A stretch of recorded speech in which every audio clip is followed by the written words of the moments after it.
Hello guys, this is your friend Naruto Audio Fanfics and we are back with a new fanfic. Which is what if Naruto was raised by Kurama after being neglected and fell in love with Haku? Part 1. And if you enjoy this fanfic then please press the like button and subscribe to my channel for more fanfic like this. And now let's start the fanfic. October 10th was a day of celebration, of festivities, and one of mourning. 5 years ago the Yondaime Hokage gave his life for the village hidden in the leaves, Konohagakure no Sato, in sealing away the Kyuubi no Kitsune. Everyone knew that he had sealed it away into one Uzumaki Naruto, and the majority of the villagers as well as a portion of the shinobi despised him and did their utmost to get rid of him one way or another. It was a repeating occurrence, but most especially on the anniversary of the Biju's defeat. Anbu were already on top of the situation. Dog and Weasel had stopped the torture and summoned assistance. Weasel took it upon himself to deliver everyone that they had stopped to Ibiki, while Dog had rushed Naruto off to the hospital, hoping to save his sensei's son from dying. Once he had turned the young man over to one of the very few doctors who actually saw him as a child and not the Kyuubi reborn, he shunshined to the Hokage's office to report. Hokage-sama, this is the last straw. If Naruto survives the night, I am taking him in and training him. The council can go to hell for all I care. Naruto is the last piece I have of my sensei, and I will be damned if I let him get hurt or have his growth stunted any longer. Sarutobi Hiruzen sighed as he thought through everything that had happened over the past few years. Agreed, Hitaki, agreed. I do need to reveal some things to you however, and for me to do that, I need to look you in the eyes, so please remove your mask.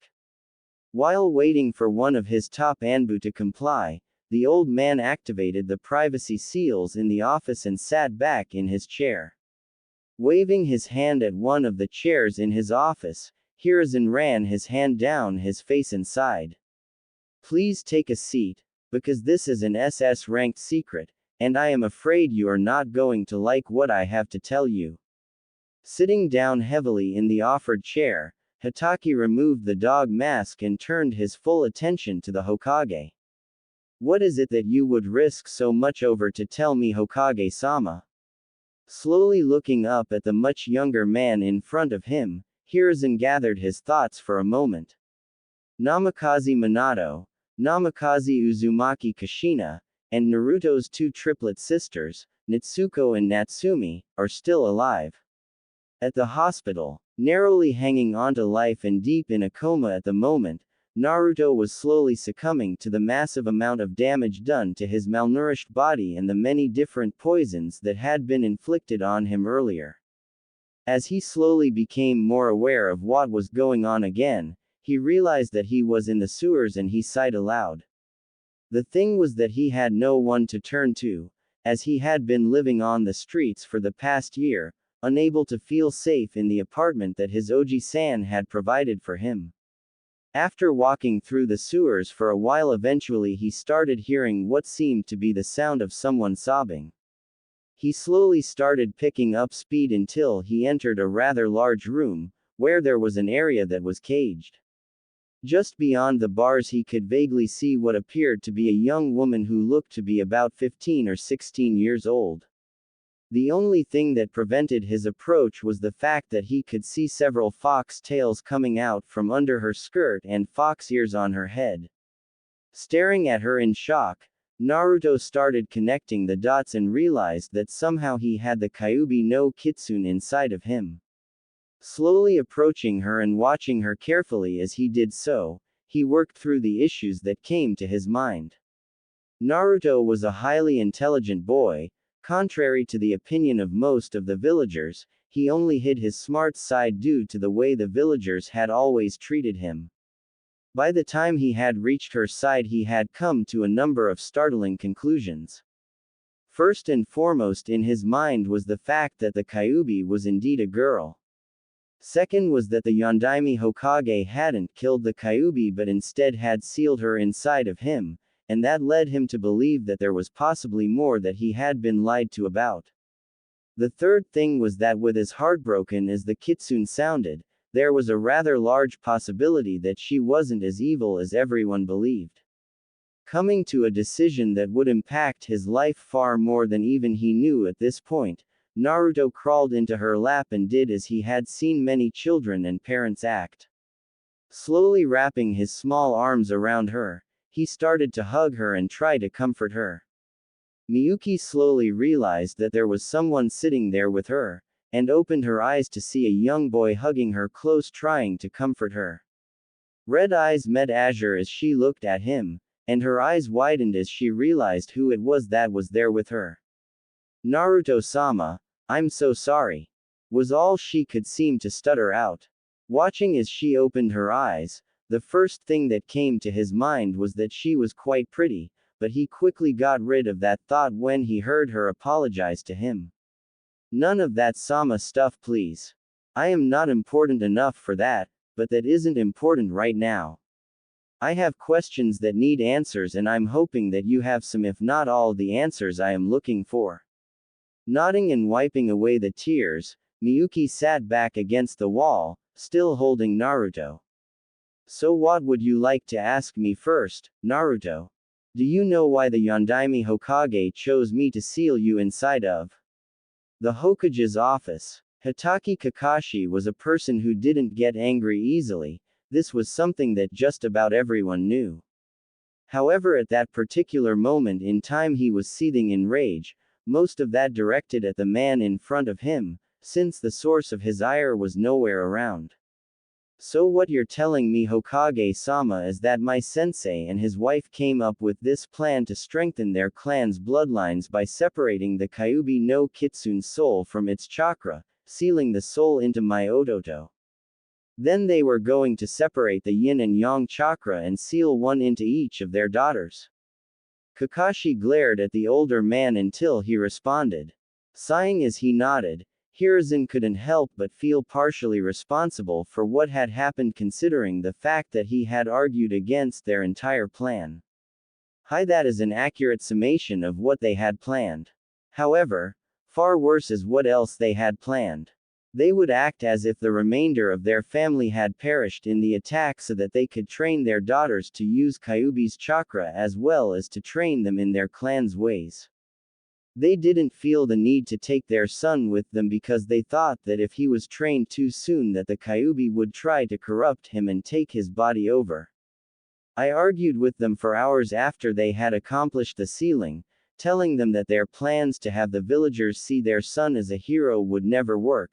But unfortunately for Naruto and myself, Jiraiya and Tsunade sided with Minato and Kushina and left with them to help train their daughters. Gritting his teeth, Kakashi growled deep in his throat. So just when were they supposed to return and what did they plan on doing to get him to accept them as his family when they just abandoned him? Bowing his head in regret, Hiruzen shook his head. They had planned on returning shortly after Naruto makes Genin, and putting him on a team with his sisters. They were supposedly going to betroth him to his two sisters as well as one or two other girls in order to preserve their bloodline and to expand their clan, and that, along with teaching him the Hiraishin no Jutsu and the Rasengan, were supposed to make it up to him. I cannot be held blameless in this. No matter how much I argued with them, they were stubbornly set on this course of action, and I fear for Naruto's sanity when he learns what they have done. Standing up and beginning to pace, Kakashi thought about what he could do to help Naruto. Spinning on his heel, he looked up at the Hokage. I have an idea, and it will be painful at first, but it is better than the alternative. Intrigued, the elderly man looked up at Kakashi and motioned for him to continue. The problem with what Namikaze-san is planning is that he saw things turning out much differently than they have. I say that we act accordingly, seeing as how nothing has gone right where Naruto is concerned, and talk with him about everything as I'd rather him hear about all this now, rather than later. This way we can help him while he's still young enough to learn that not everyone is against him, and we can also keep him here instead of possibly pushing him away."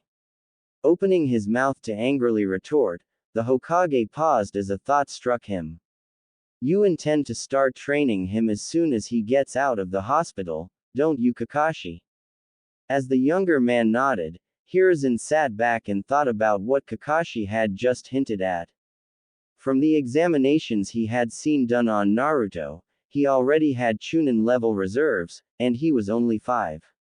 Looking back up at the younger shinobi, he opened his mouth, paused, cleared his throat and crossed his arms over his chest. "What is your goal in doing this, Kakashi?" At the hospital, in Naruto's mindscape the positions were reversed now. He was still sitting in Miyuki's lap, but this time he was sobbing his heart out about everything that she had told him. The fact that his parents were still alive and had practically abandoned him tore him up inside. Then there was the fact that his parents had come up with a stupid plan to train his sisters for almost 10 years and then show up like nothing was wrong. To top it all off, they just wanted to use him to improve their bloodline, like he wasn't even a person to them, just something that they could use. As Naruto was emotionally venting, his mind was speeding through possibilities when his brain stopped as he remembered something that Miyuki had mentioned in passing.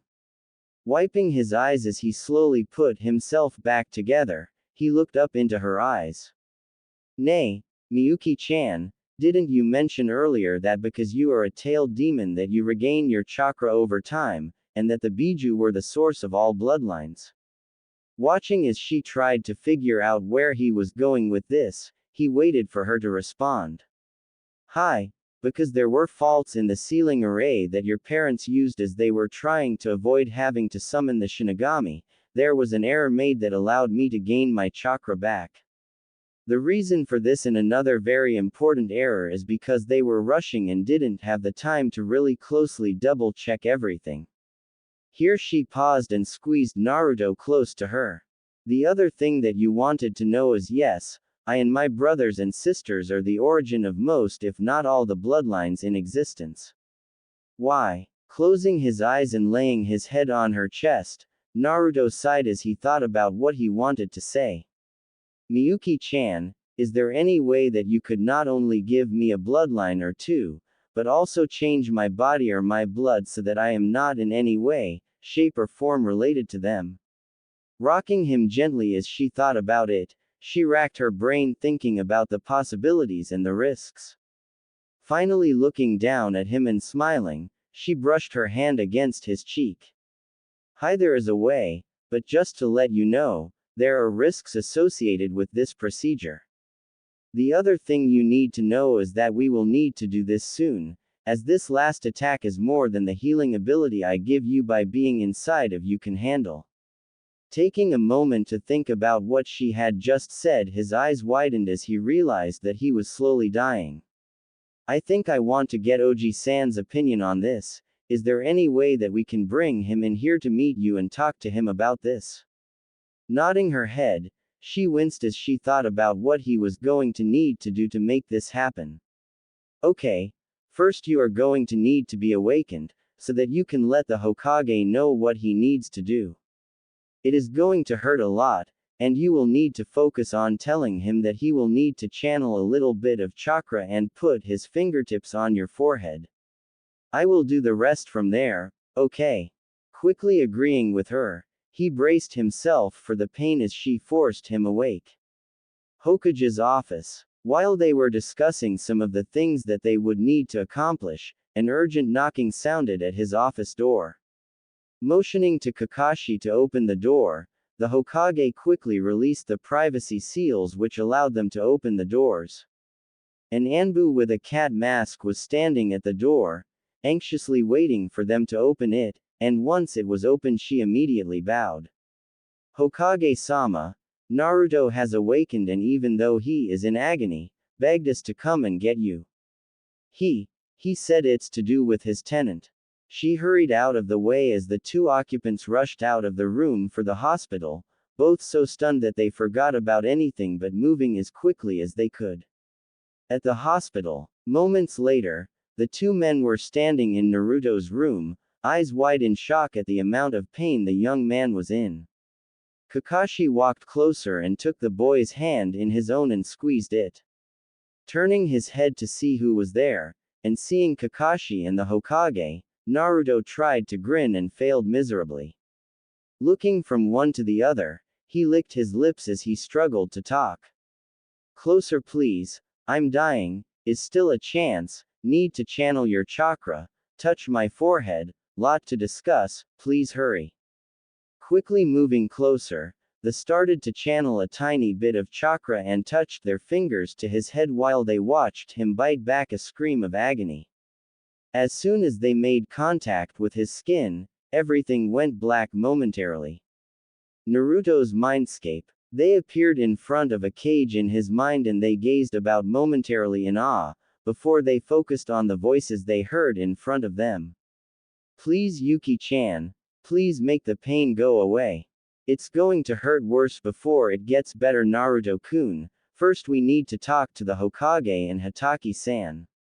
The voice they heard this time was feminine, low and melodic, which drew their attention. Walking forward towards the cage, the scene in front of them stunned them. As soon as they could see beyond the bars, they saw a young woman with stunning red hair cradling Naruto to her. He was lying there in her lap, his little body shaking from the pain, when they noticed her ears and tails. That was when their minds had to stop and reboot. Of the two of them, Kakashi was the first to recover.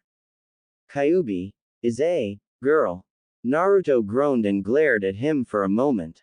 Her name is Miyuki, not Kyuubi. Kyuubi is a title. Nodding at the young man, they both sat down right next to the cage. The Hokage gently placed his hand on Naruto's head, and smoothed down his hair trying to give him some comfort. Naruto-kun, why did you need to talk to us? Shaking his head to clear his mind, Naruto opened his eyes to look at the Hokage. I know Oji-san, I know everything about Minato Tem and Kushina Baka. Their plan, the way they abandoned me, I know everything. What I need from you is for you to listen to Miyuki, because she has a way to not only save my life, but a way to make it so that they lose any and all say or control over my life. I will be able to receive a new bloodline, which would allow me to start my own clan, right Oji-san? Stunned beyond all belief, the two men stood there in silence as Miyuki told them briefly about her history with Konoha and what had happened that night when she had attacked.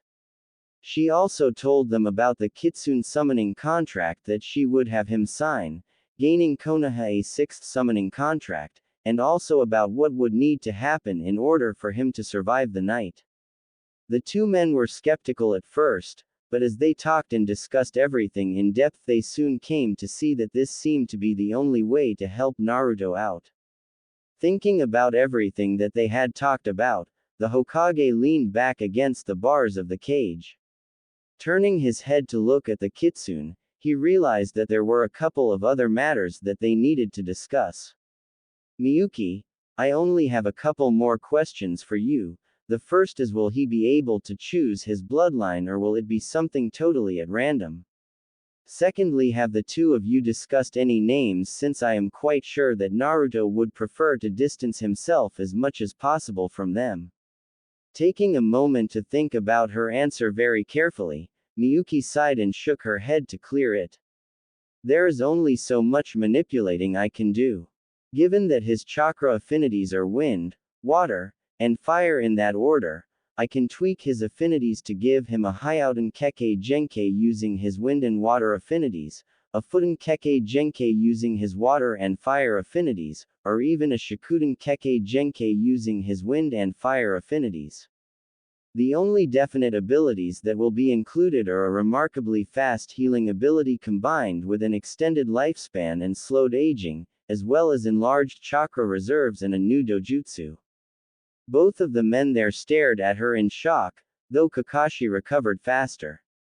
That more than anything will get the council's favor quicker than anything, though. Will it be a single stage like the Byakugan or an evolving one like the Sharingan? Smirking at their stunned faces, she chuckled lightly. It will be a single stage like the Byakugan, with 2 lesser abilities and 1 major. The first is that it will be able to cast some rather difficult to dispel genjutsu on a target, which is a huge plus for anyone like Naruto whose large reserves generally prevent the usage of genjutsu. The second is the ability to target an enemy, and attack them with either thrown weapons or ninjutsu and have them locked onto the target. What this means is if the target creates bunshin or they kawarimi with something or someone, the attack will follow them because it will lock onto their chakra signature. Both men whistled as they thought of the possibilities, when Hiruzen realized something. You said that there were 2 lesser and 1 major, and only described the 2 lesser abilities. Would it be too much trouble to ask about the final ability of his dojutsu? She smiled as she saw the grimace cross Kakashi's face. I will give you the general overview of this last ability. It is a bloodline key, meaning it can be used to unlock someone's bloodline ability, or seal it away either temporarily or permanently. Gasps were ripped from the throats of both men, as they began to fully realize the full scope of this new Kekkei Genkei. This is an amazing opportunity for you, Naruto. Have you decided on a new name and surname for yourself and your new clan? Naruto simply looked to the old man and gave him a small smile. After tonight my name will be known as Sojin Akari and our Kekkei Genkei will be known as the Cg no Namida, or the Tears of Justice. Pausing here he turned to look at Miyuki, and tilted his head a little. Nay, Yuki-chan, can you make my eyes a different color, like green? And make it so that when my dojutsu is active the only thing that changes is the shape of my pupil.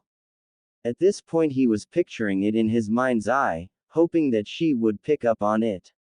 As he gazed up at her he watched as she giggled slightly and nodded at him. Can do, Naru-kun, but since we have agreed to get this done, I must ask a favor of both of you. I would like for you to push him in his training, which should start once I fix his body and he is out of the hospital. The biggest upset that I can think for those 2 is for them to come back and he is already a Jonaner in Anbu. Think you can make it happen in the next 7 years? The 2 older men looked at each other, smiled and turned back to Miyuki. Most definitely, Miyuki-san. Akari-kun, you will be working yourself into the ground if you want this to happen, understand? Nodding he carefully stood and then walked towards the 2 men. Walking back through the bars Akari hugged each of the men for a moment, thanking them profusely and asking them to thank Weasel and Cat for helping him as well. Turning back to walk into the cage, he stopped and tilted his head back to look at Sarutobi. Oji-san, we will give you approximately 5 minutes to set up the chakra containment seals. You will need to ensure that no one outside of this room will feel the procedure. Will that be long enough? Thinking about it for a moment, he nodded to them. Bowing to Miyuki he smiled as he rose. Please take care of him, he is precious to me and I have much to atone for where he is concerned. Simply smiling at him in turn, she nodded once and then ejected them from his mindscape. She then turned to her container. Okay, Akari-kun, I need you to prepare yourself because as much as I might wish it otherwise, this is going to hurt you. What needs to happen is that you're going to rip as close to 1/3 of the seal off as is possible for you. This will allow enough of my chakra and intent out to repair the damage done to your body as well as overwrite your current bloodline. This will also have the side benefit of making it a dominant male trait, meaning that any children that you or any male descendants have will have your bloodline over any other bloodline ability that marries into your clan. Nodding as he walked over to her, he wrapped his arms around her. I'm a little nervous, and worried, Yuki-chan. You promise that I'll be okay? Wrapping her arms around the little one, she squeezed him gently as she laid her cheek against his hair. I promise that not only will you be okay, but that all the pain you are going through will be worth it. Pulling him away from her for a moment, she smiled down at him, and motioned towards the seal on the bars. It's time, Akari-kun. Please be careful and pull at it from this side so that I can catch you, okay? Taking a deep breath, he nodded at her and turned to walk towards the seal. He ripped off almost the perfect amount of the seal and turned towards Miyuki right before he passed out, as at that exact moment in time all he knew was pain. 3 days later, his eyes fluttered open as he woke, and he struggled to recall where he was and what had happened. As everything finally came back to him, his eyes shot wide open and he quickly shut them and went into his mindscape. As soon as he showed up there, he raced back to the room he wanted and stopped just in front of the cage. Frowning as he looked at it, he closed his eyes and willed the room to change to match his imagination. Shortly afterward he opened his eyes and smiled widely as he took in the scene in front of him. Centered against the far wall of the bedroom was a king-sized bed with crimson silk sheets on it. The door on the left wall led to a rather spacious bath and onsen, while the door on the right wall led to a kitchen and small living area. He stuck his head out the front door and there was a small clearing next to a lake, with a forest that seemed to stretch for miles. Smiling brightly, Akari walked back to the bedroom and sat down next to Miyuki. Gently shaking her shoulder, he woke her up and sat back a bit as she snapped upright and looked around, blinking in a confused manner. As he took in her state of confusion, he noticed that she had on a leather choker with the kanji for seal engraved on it. "Nay, Yuki-chan, what do you think of my new and improved mindscape?" Staring up at him, she squealed and glomped onto him. "Akari-kun, this is amazing. I have to say though, have you looked in the mirror since you woke up?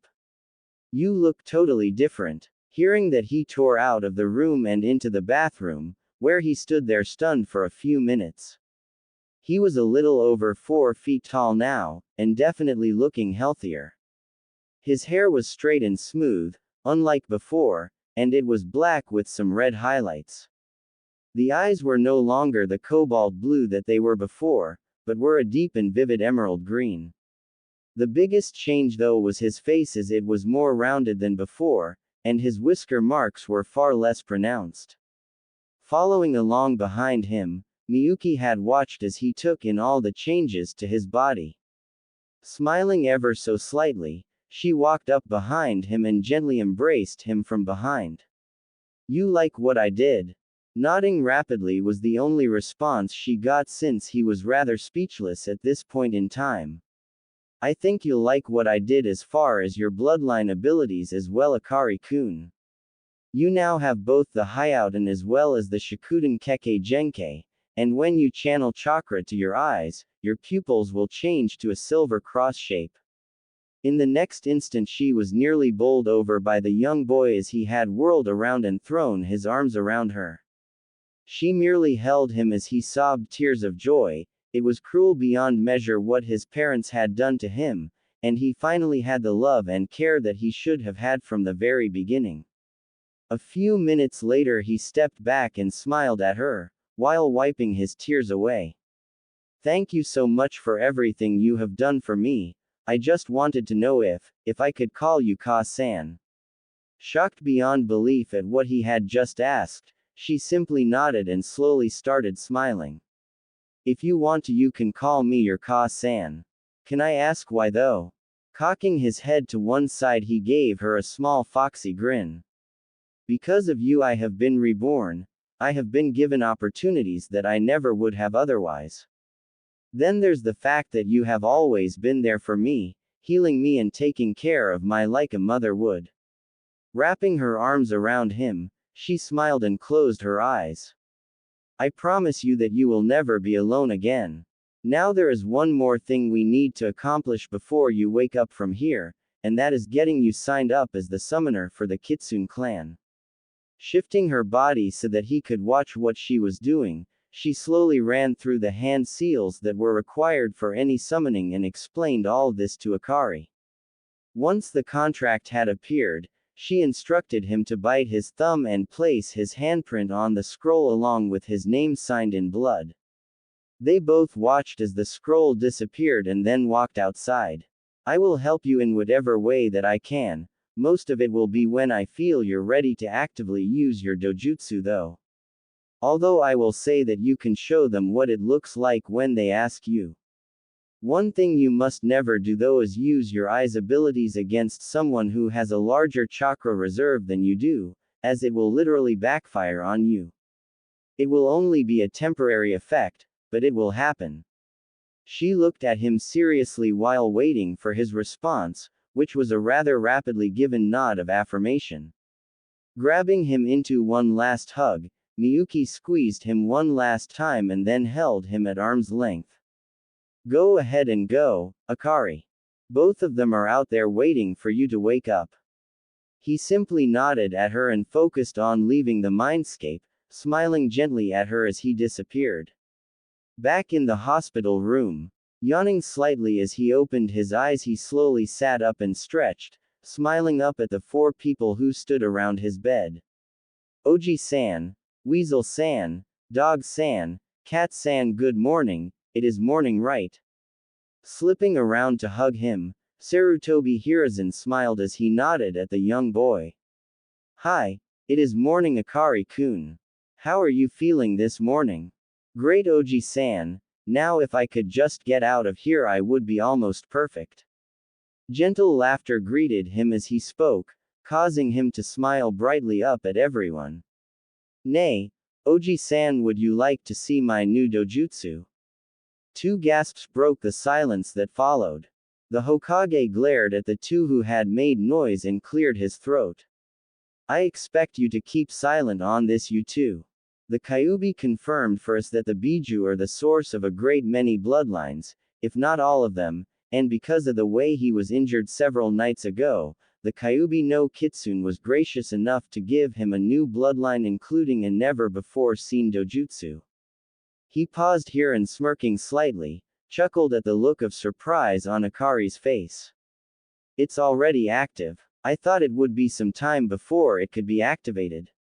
Shaking his head at the older man, he smirked back at him. Nope. Apparently the dojutsu will be activated when our ability to use chakra is unlocked. Take a peek if you want. Here he closed his eyes for a moment to focus a bit of his chakra to his eyes, and as he opened them back up he looked at each of them in the room and chuckled mentally at the looks in their eyes. All 4 of the others in the room were shocked beyond belief at the sight in front of them. His once blue eyes were a brilliant and piercing green, and with his dojutsu active, his once round black pupil changed into a brilliant silver Maltese-style cross.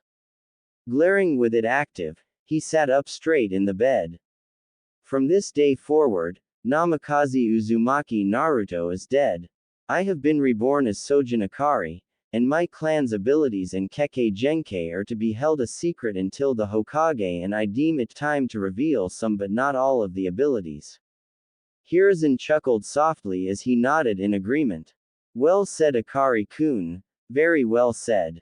I can foresee you becoming a very capable clan head and leader in the future. Gather around and I will explain what I'm allowed to about what could become one of the most powerful clans and bloodlines here in Konoha. 3 years later, Training Field 7. He was exhausted. All of his teachers were there along with the members of the Shinobi Council, as well as the current Anbu commander, and they were currently judging his abilities and whether he was worthy of the leaf hit I ate. Thinking back over the last 3 years made him smile, as he recalled all the good times that they had shared and all that they had taught him as well as everything he had learned on his own. The first year had been brutal, as they had pushed him to the extreme, just in getting his body conditioned as well as getting his chakra control to where it needed to be. Flashback begins. Guy-sensei was in a league of his own when it came to conditioning his body, especially when it came to learning taijutsu. He had spent most of that first year constantly adjusting his chakra weights, since having Miyuki sealed inside of him, as well as having a nearly inhuman healing rate to boot, meant that his muscles and bones were healing up overnight. Once the green-clad man had learned this, he was ecstatic and gave him full-body workouts every other day. On the days they weren't working out, Akari was learning the stances and moves of the Goken, or strong fist taijutsu style. The biggest reason behind him learning this was because Miyuki had insisted that the moves were quite similar to the Genso no Ken, or fist of the elements style. His second year with Gai Sensei was quite similar to the first with two major differences. The first was that his chakra weights had the limiters reduced, meaning he was working out with far more weight added than before. The other was that he was beginning to learn the differences between the two stances, and training in the Genso no Ken. He wasn't allowed to add in any of his elemental natures, as both his sensei had wanted him to get the moves of his chosen style nearly flawless before adding anything to it. By the time he was finished with this year of training in taijutsu, he was wearing 500 pounds of weights, which was absolutely stellar for a boy of his age. By the time his third year began, Gai Sensei and Miyuki had determined that he was ready for the next step and had begun an extreme regimen as far as his taijutsu style was concerned. The first 4 months had been learning to add his water nature chakra to his body while sparring. They quickly learned that his natural grace and agility while fighting increased exponentially when utilizing this type of chakra. The other thing that they noticed is that his hits were as hard and unforgiving as a tsunami when he was attacking, or as gentle and deceptive as a stream when he was dodging or redirecting his opponent's strikes. The next 4 months were devoted to learning how to channel the fire nature chakra, and they quickly realized that his form while using this part of his chakra that his moves were an all-out offense. Also was that his aggressive side became more focused and intense, just like a fire. In fact, Gai Sensei mentioned in passing that this part of the style reflected the fires of his soul. The last 4 months were spent in learning the most difficult part of his style, learning how to harness the power of his wind nature chakra. They spent almost the entire first 2 months figuring out how to channel it, and once they did they rapidly figured out that he was going to be absolutely lethal once he had managed to mix his chakra natures in this taijutsu style. When he was channeling wind chakra through his body, his speed increased quite a bit, and depending on how he held his hands he could hit with the blunt force of a hurricane, or the gentle yet sharp force of a scalpel. Then there was Yugo Sensei who trained him in Kenjutsu. They spent the first day alone trying to find him the right weapon or weapons, and finally decided on a pair of chakra-conducting kodachi. The first year was spent entirely on learning how to go through the katas of his stance, Kitsuneteru no Odori or the dance of the fox tails. Fortunately for Akari, the purple-haired kunoichi had a photographic memory, which was quite useful in learning the katas, stances and attacks of this sword style, seeing as how she had to enter his mindscape to learn it directly from Miyuki.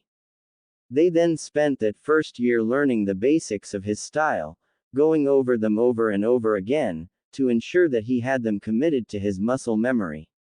From there they moved on to sparring with weighted wooden rods, which was quite enjoyable for the both of them. By the time the first year had passed, she had judged him ready to move on to the next step. The second year was all about ensuring that he was ready to start wielding his blades, and thus they moved on to weighted metal rods that were twice the weight of the wooden ones. After 6 months of this they had started teaching him the proper way to care for his blades as they started to incorporate them more and more into his training and even into sparring. The third year was spent exclusively in training him how to channel his chakra into the blades. They followed a similar training schedule as Gai Sensei did, starting with water, then moving on to fire and ending with wind. By the time they were done with this third year of training, Yugo Sensei had taught him everything she knew, and told him that he needed to continue to train and get experience, and to keep expanding on the training that he was already doing. His Oji-san got in on the training as well, in that first year was teaching him manners, the clan laws of Konoha, as well as teaching him how to write more neatly as a precursor to teaching him the art of fuinjutsu.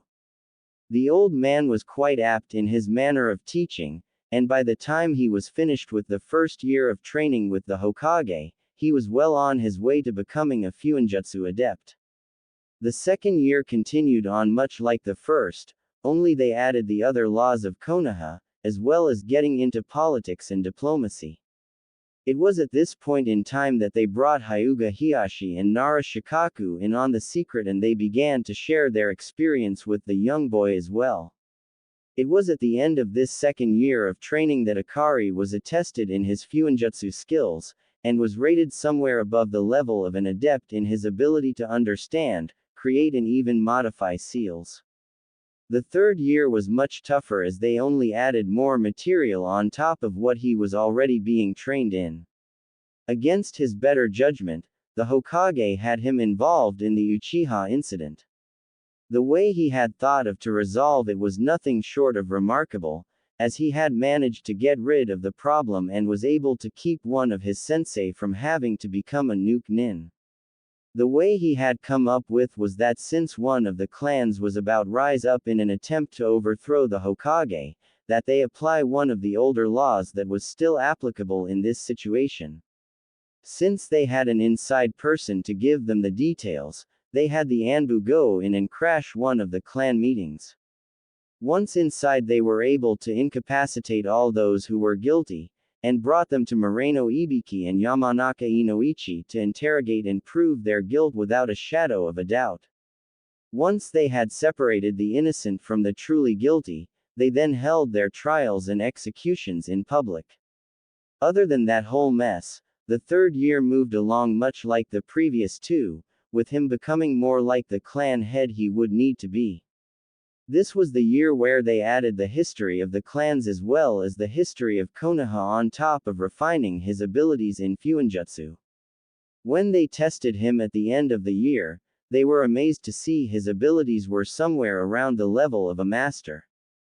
The seals and the way they just seemed to flow from his brush were almost on par with his abilities in Genjutsu, just simply beyond belief.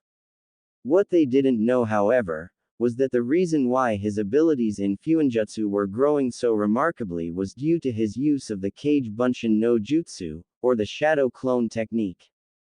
Every night before he went to sleep, he created as many clones as possible just to work on his chakra control and Fuinjutsu abilities.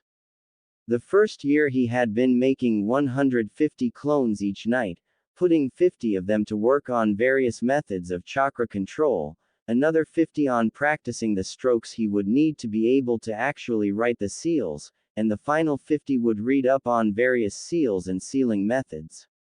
In the hours before he would wake up, he would have them dispel in groups of 25 in 10-minute intervals so that he didn't end up getting hurt as he filed away what they had accomplished and learned from their experience. The second year he had bumped it up to 300 clones, and divided them into 4 sections. A fourth of them would be reading up on the creation and usage of seal tags of all kinds. Another quarter of them would be taking the time to learn how to create and modify jutsu, with another fourth experimenting with different types of seal tags, and the final quarter working hard on chakra control as well as his abilities with his dojutsu. The third year he had doubled the number of clones yet again, only this time he divided the workload differently. He sent 100 clones to work on his chakra control, another 100 to read up on the next level of seal creation and modification. The third group of 100 clones he had experimenting with the Hyouden bloodline, the fourth group was doing the same with his Shikuden bloodline, and the fifth group was busy learning how to master the jutsu he already knew. The sixth and final group was divided into 2 parts. 50 clones that were practicing the Fuinjutsu that he already knew, and the remaining 50 were working on refining his control of his abilities with his dojutsu. It was only because of his massive chakra reserves that he was able to utilize this unique way of training. The training he was able to conduct in this manner gave him many years' worth of training in a very short amount of time. The last 2 trainers he had worked together with him, and the areas that they worked on with him were the arts of ninjutsu, genjutsu, and the use of his dojutsu. It went without saying that Itachi-sensei and Kakashi-sensei were the two most suited for these three areas of training, and they consistently overlapped in their training in these arts. The first year they mostly worked on the basics, with Itachi helping him to train his dojutsu so that he wasn't using so much chakra in activating it. They drilled over and over again in his usage of the Seiji no Namida, so that when he chose to activate it, it only took a fraction of a second to activate and use, and he used a very meager portion of his chakra to do so. Meanwhile, Kakashi-sensei was training him in the use of hand seals, and often had Akari doing speed drills with them so that he could maximize the number of jutsu he could use in any given situation, as well as ensuring that he was confident enough with them to be able to focus on the amount of chakra he was molding instead of having to be concerned over whether he was able to make the hand seals correctly. The second year was much the same, only Itachi had decided to focus solely on genjutsu and dojutsu training. This year was spent learning about the different types and ranks of genjutsu, as well as casting them on him to ensure that he understood how they worked. The only downside to this method of teaching was the fact that there was apparently a defense mechanism built into his dojutsu that detected when a genjutsu had been cast on him and automatically allowed him to either spike or cycle his chakra to dispel it. They ended up having to have Akari form the genjutsu over Itachi instead, and once it had been dispelled he was graded on how well he had done.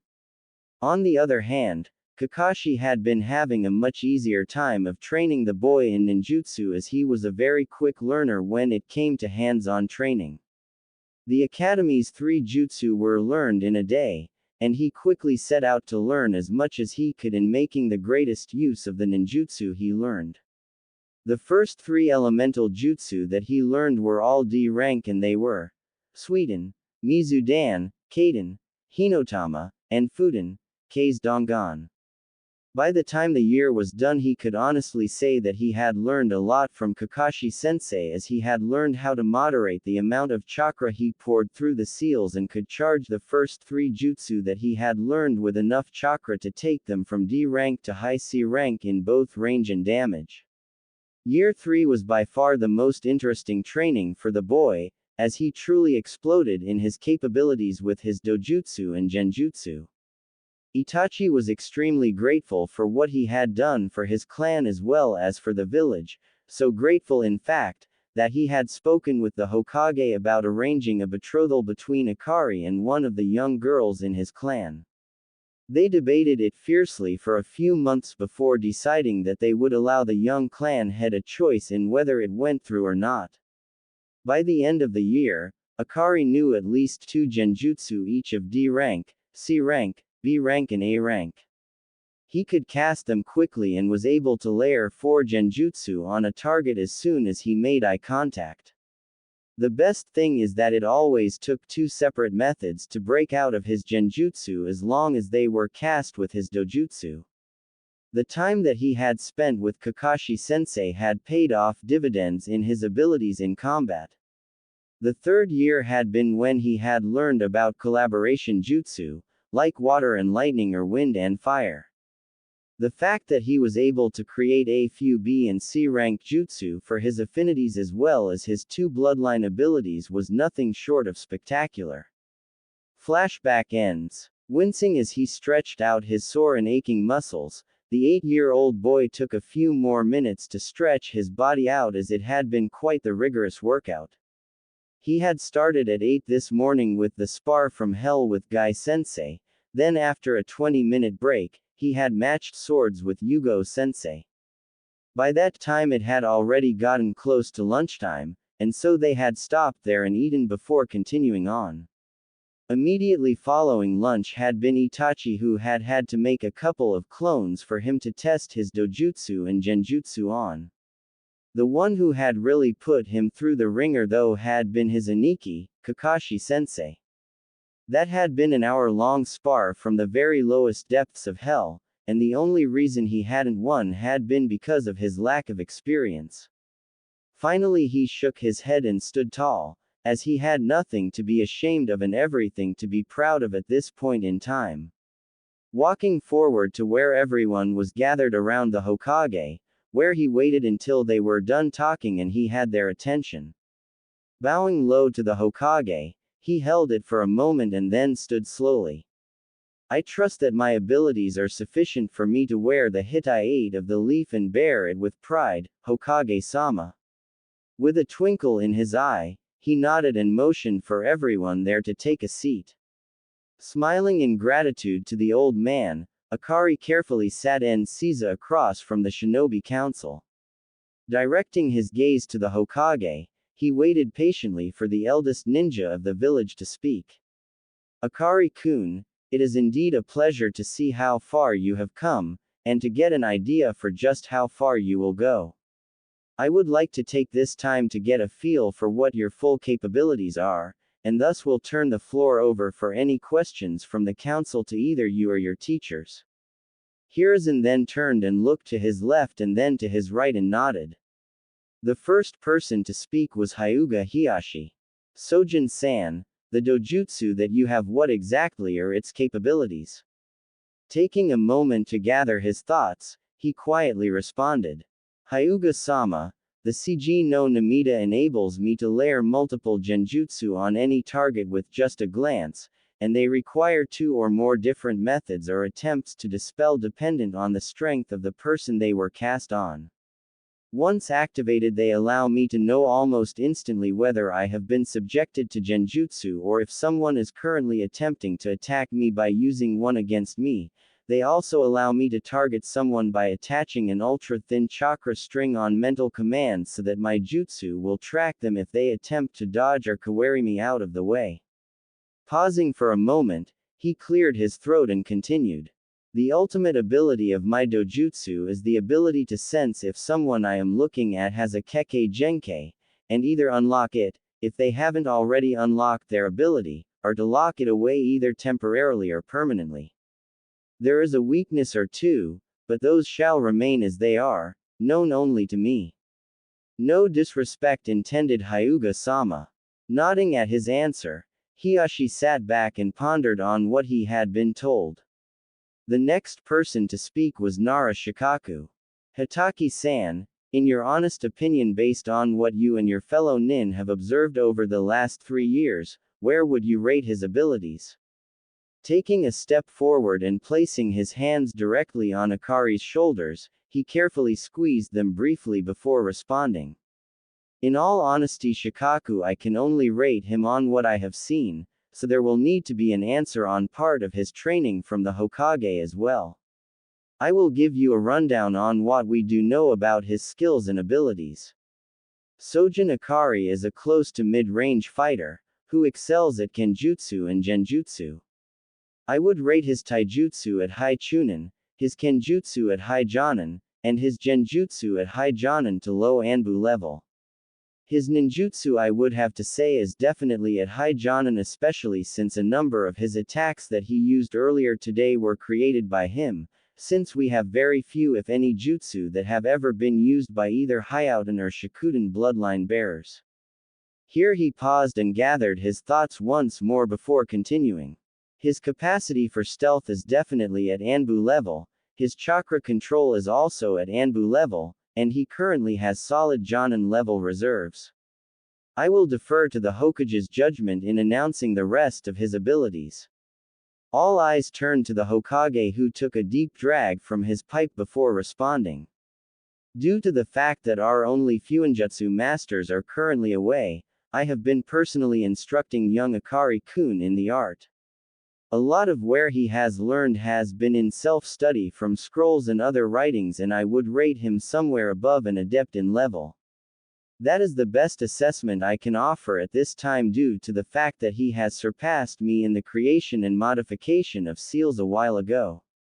Akari remained calm on the outside, but he was bouncing around like a little kid on the inside at his Oji-san and Aniki's answers to the question.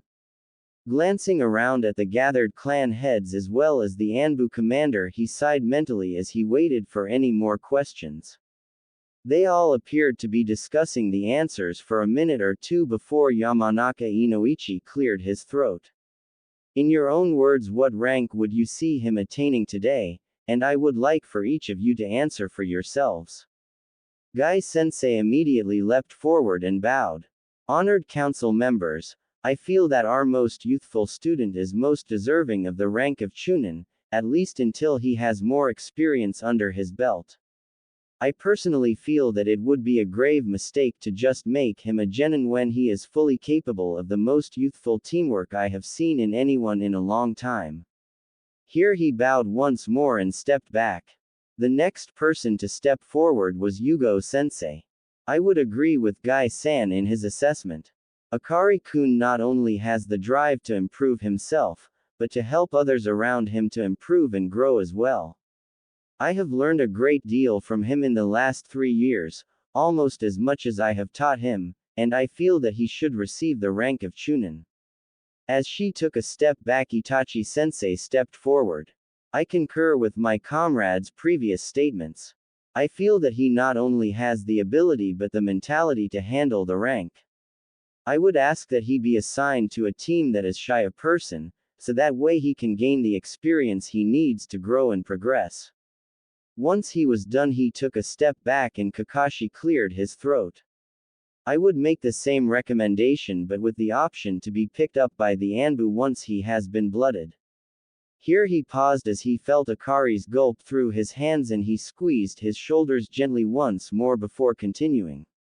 His character is without reproach, especially considering how ill-treated he was before we took over raising and training him 3 years ago.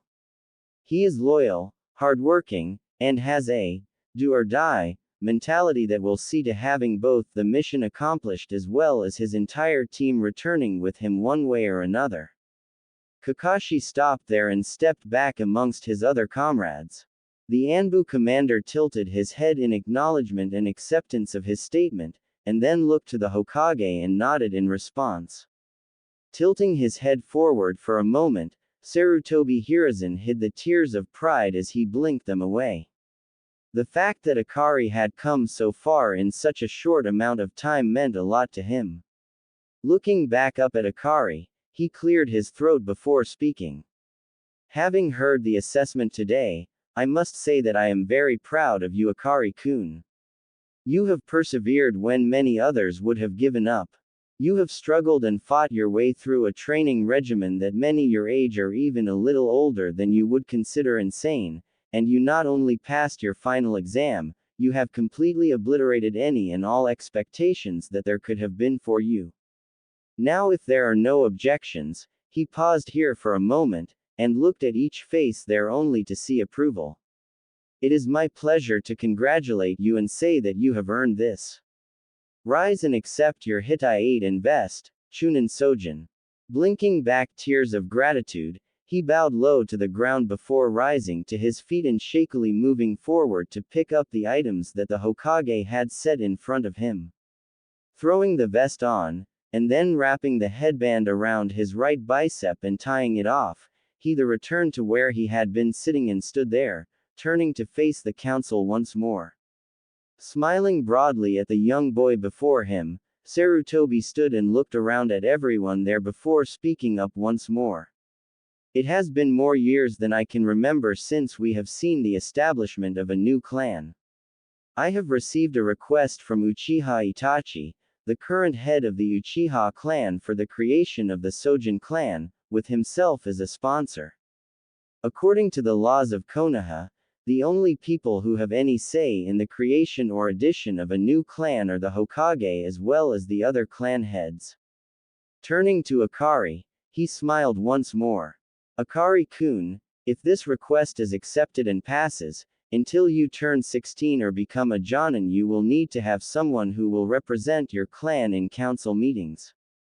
Do you have anyone in mind that would be able to do this for you? Getting a nod from the young man in question, Hiruzen turned his attention once more to the council members in front of him. Anyone have any reason why this request cannot be accepted? Aside from the fact that there is only the one member for now, that is. Seeing that no one there seemed to have any objections, he smirked as he turned back to face Akari. Chunin Sojin, upon unanimous decision of the council, you and your family are now a clan of Konoha. Seeing as there is only yourself and no one else, we will need to initiate the Clan Restoration Act. You will need to find a minimum of 3 women and be married by your 16th birthday to at least one of them. Is that understood? Grumbling mentally about this, Akari nodded. Hi Hokage-sama, I do have one question though. It is acceptable that I have the final say in the matter of my marriages, and that they are not to be forced or coerced, is that correct? Getting a nod and a soft smile in response, he sighed in relief. Taking a deep breath, he turned and faced his teachers. Yugo-sensei, Onezen, would you do me the honor of accepting the role of being my clan's representative on the council until I either come of age or achieve the desired rank? Stunned beyond belief, it took her a moment to respond. Smiling at her honorary Odoto, she nodded to him. Hi, Odoto, it would be an honor to assist you. I appreciate your trust in me, and will never give you cause to doubt me.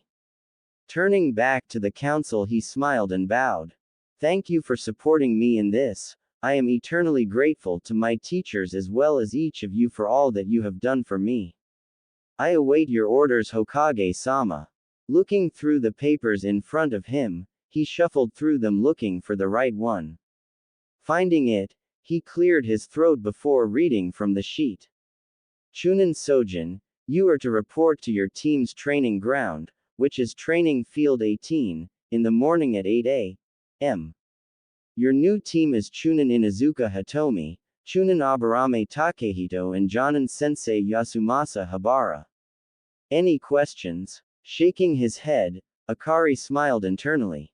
Things had been going great for him and he was finally starting to reach some of his goals. Blinking as he looked around at everyone standing there, he was a little surprised at seeing Itachi-sensei approach him. Sojin-san, it is an honor to have helped you to get here, having achieved 2 of your dreams this day. I have with me a request, which will help both you and a member of my clan. I would ask that you hear me out and think about it before responding if you would. A single nod of Akari's head was his response. Pulling out a scroll from one of his pouches, Itachi handed it to the boy. In here is a betrothal agreement between the Uchiha and Sojin clans. All it needs is both of our signatures as well as your designated clan representative. I know how you feel about arranged marriages, Akari-kun, but I ask that you give her a chance and see where things go. You will have until your 15th birthday to choose whether to finalize said contract once it has been signed, and the only requirement that there is that the both of you spend time together and get to know each other. Deep in thought at the moment, Akari gently weighed the scroll in his hand.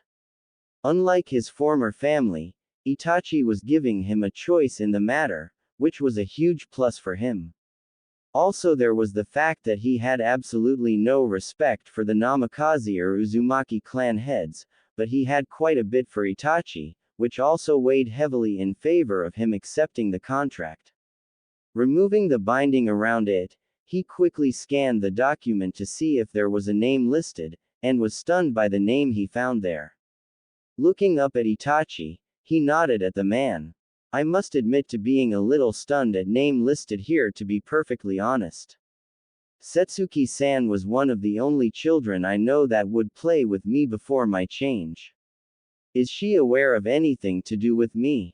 Shaking his head at the youth's question, Itachi mentally sighed with relief as it seemed that he was leaning towards accepting the contract, which would be largely beneficial to her since her only remaining relative was an older brother who had been an eager participant in the attempted coup, and had been executed with the rest of the traitors. This would give her a fresh start, and would bring her out of the depression she had been in ever since.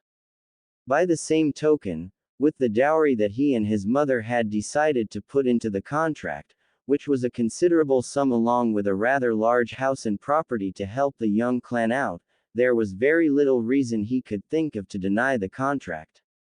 Deep in thought himself, Akari had pretty much noted many of the same things that Itachi just had, and sighed aloud. Turning to Yugo as he re-rolled the scroll, he bowed his head and spoke. Onezen, I'm inclined to agree, but I bow to your wisdom in the matter. Having given it some thought and glancing over the terms, they are being quite generous in helping our new clan in our humble beginnings. He then stood and smiled at her for a moment before becoming serious once more. However, here he looked to Itachi and the Hokage with determination in his eyes. I must insist that if we agree to the betrothal that she is informed of who I used to be, what I contain, and who my former family is. I also beg of you to consider her desires in this, and if she doesn't want to go through with this for good reason, that we let the matter end there. Is this acceptable? Taking a moment to look at Akari, he nodded and smiled softly. I don't think she'll have any problems with it. That and the house and property sit on land that is on the edge of the Uchiha and Hyuga clan lands, so you will have more than enough room to grow. Tilting his head in thought for a moment, Akari smiled. Perhaps we could discuss this over dinner tonight. Itachi looked to Yugo, who simply shrugged and nodded. Turning his gaze back to Akari, he nodded as well. That would be acceptable, Akari-kun. Shall we say 6:30 this evening? Returning Itachi's gaze for the moment, Akari smiled and nodded. Arigato, and that is indeed an acceptable time. He then bowed to everyone present, turned to the Hokage and looked at him with a questioning gaze. Receiving a nod from the older man, he turned and approached Yugo and walked away talking with her, leaving the council to chuckle at his departure. Walking up to the two men standing together, Hiashi chuckled slightly as he nodded at the young boy who had just left. Hiruzen, Itachi, something tells me that that youth is going to go places, yes. Nodding his head in agreement, the Hokage simply laughed as he watched the departing group of ninja. Itachi, something tells me that it might be a wise idea for me to be available later on this evening, because I am almost positive that your two clans will become quite close in the coming years. I agree, Hokage-sama, I totally agree. 2 years later, turning in for the night, Akari sighed in relief. The past 2 years had been most beneficial for him in multiple ways. The first was that his first meeting with his former family had possibly been pushed back another 3 years. The main reason for that being that they had improved the academy's curriculum due to quite a few injuries and deaths that could have been prevented had the genin actually received more in-depth training than just the basic techniques that were covered, as well as ensuring that the trainees were physically fit. That had increased the graduation age from 12 to 13, and then there was the mandatory time as a genin before being able to go to the chunin exams that the council had established, which meant that there was a 2-year time requirement to be able to go from genin to chunin. Due to this delay in graduation, as well as the time requirement, there was a small possibility it had pushed the confrontation with his former relatives from when he was 12 to 15, and with the test he had undergone earlier today in trying to join the Anbu, he was certain that by the time he actually had the confrontation with his former family that he would be a jonin and be firmly entrenched as a clan head. While he was fairly certain that he did well enough to pass, he was still concerned because his age might be the one factor in him not being accepted. That, and he was concerned about the possibility of his ex-relatives coming back earlier to ensure that their daughters were made genin. Then there was the new house that he had been living in for the last year and a half. He had been pleasantly surprised by the reaction he had received from Setsuki, and that had been the deciding factor in choosing to sign the contract. Flashback start. The dinner had been amazing, but Akari could already tell that something was worrying Setsuki, and he knew that he wasn't the only one to pick up on it. Once dinner was over, the conversation slowly became heavier, as both Itachi and Makoto, his mother and chief advisor in his role as the Uchiha clan head, directed the conversation toward why everyone was there this evening. Eventually, the Uchiha matriarch smiled and cleared her throat. Setsuki-chan, there are multiple reasons for why we are all gathered here tonight. The first is to clear up the mystery concerning one of your dearest friends, one Uzumaki Naruto.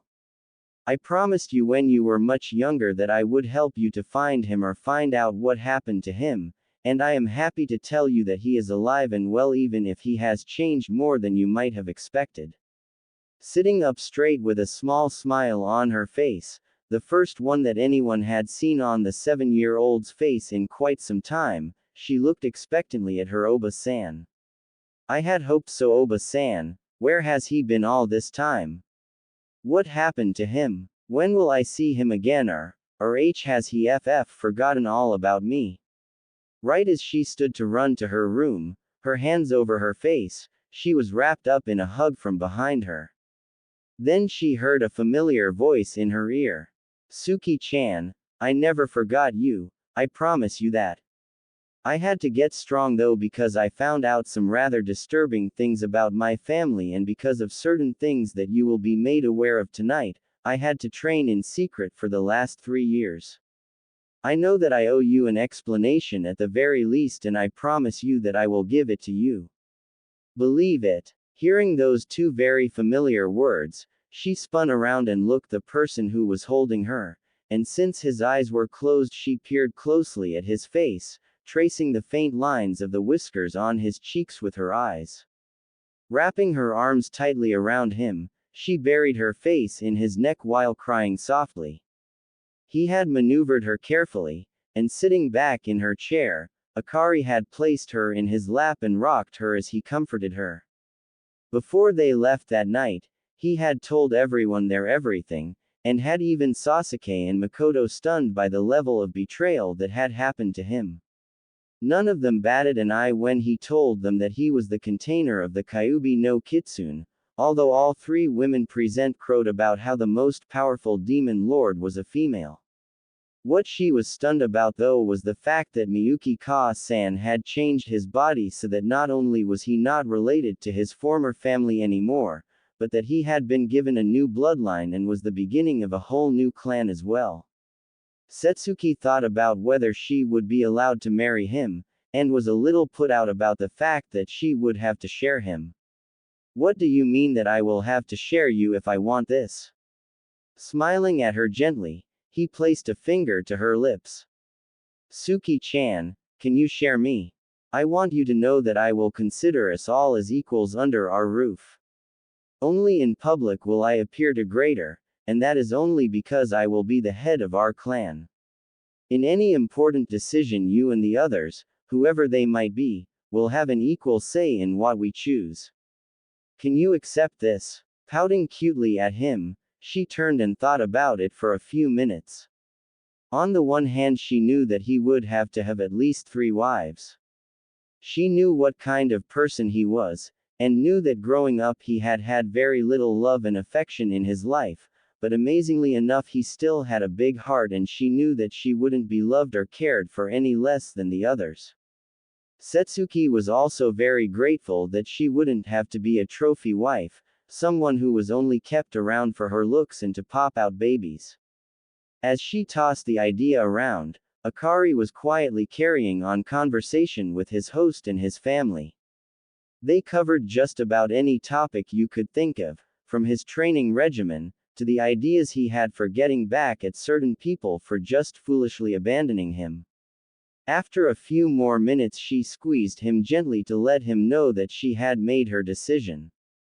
Gulping slightly at the attention on her, she cleared her throat afterwards so that she could speak. I accept the proposal.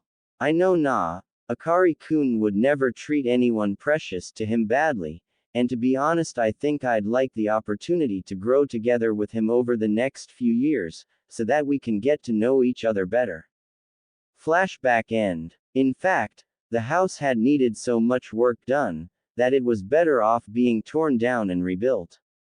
He and Itachi had come to an agreement that they would match every single ryo that he put into the new building, and that was mainly due to the fact that they figured that he wouldn't be bringing in all that much until he gained more rank and was able to take on harder missions. What they still didn't know is that he had his clones steadily making sealing scrolls and explosive tags on the side, and that he was making around 15,000 ryo each month above and beyond what he was making with missions.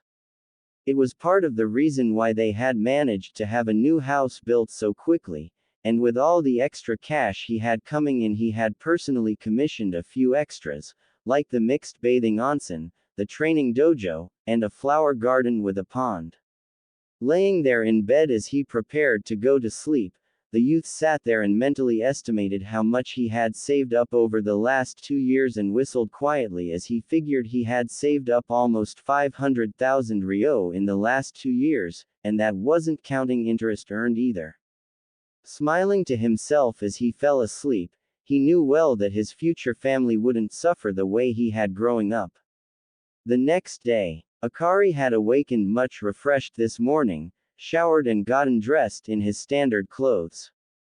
Black Anbu pants with pockets running down the legs, a sleeveless mesh undershirt with a dark green long sleeve shirt over it with his black chunin vest over the top. He tied his hitai-8 around his left bicep and laced up his black steel-toed boots.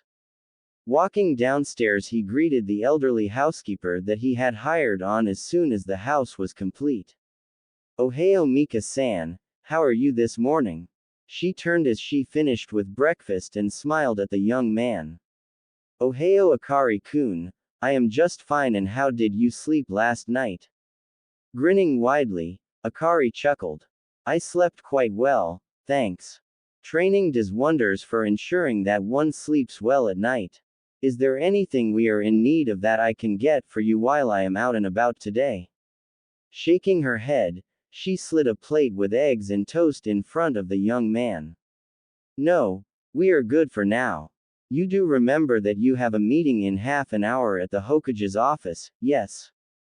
Nodding absent-mindedly, he grinned as he felt that he had indeed passed the test he needed to in order to join the ranks of the Anbu.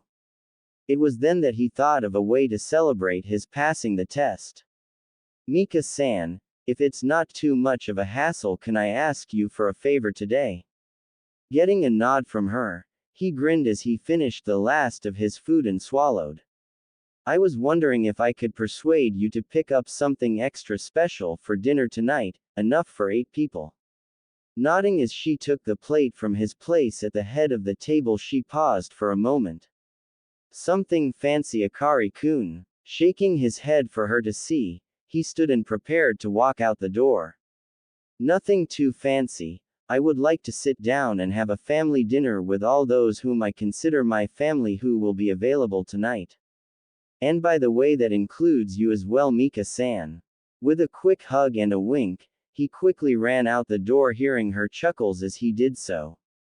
The Hokage's office. Arriving about 5 minutes later, the young man knocked on the doors to Oji-san's office and opened them once he had heard someone tell him to enter. Walking inside, he kept his eyes focused on the Hokage, all the while taking everyone that was around him, whether they could be seen or only sensed. Bowing to the Hokage, he stood once more, his face set in serious tones. "Chunin Sojin reporting is ordered, Hokage-sama." Standing from behind his desk, he went through a couple of hand seals and activated the improved privacy seals in his office. Once he was done with that, he turned to all the others who were in his office and motioned for them to drop their masks. Cat turned out to be Yugo, dog was Kakashi, weasel was Itachi, and the Anbu commander, otherwise known as Wolf, was Hyuga Hana. Clearing his throat to get everyone's attention, the Hokage began to speak. "Sojin-san, you have been called here today to join the ranks of the Anbu. You will be joining the Anbu Black Ops Squad, under the command of Hitaki Kakashi, and whose members are as follows: Weasel, who is their long-range combat specialist and interrogator, and Cat, who is the team's assassination and close combat specialist. There are 3 masks that you can choose from here, and they are the Hawk, Boar, and Fox masks. Once you have chosen your mask, then we will ask you to take off your shirt to receive your tattoo, which will designate you as an Anbu." Standing and approaching the desk, Akari looked over the masks that were there and quickly picked up the Fox mask. Taking it in hand and stepping back, he looked to his Aniki and handed him his Chunin vest and mask with a nod, and then stripped off his Hittite and his long-sleeved shirt. Sitting in Caesar in front of the Hokage, he looked up at the old man with a smile on his face. "I'm ready, Hokage-sama." Smiling down at the young man, he then turned to Yugo and Hana, who were the tattoo specialists in the Anbu, and motioned them forward. Yugo looked down at her Ototo and smiled widely. "You have come a long way, Ototo. As a special gift for today, Hana-san and I will give you one more tattoo, free of charge, wherever you would like and whatever you would like." Thinking about it for a moment, he was struck with inspiration. While Hana was busy tattooing the Anbu mark on his left shoulder, he smiled up at his Onezen. A fox head sitting directly over 9 fox tails arranged in a circle, directly over my heart.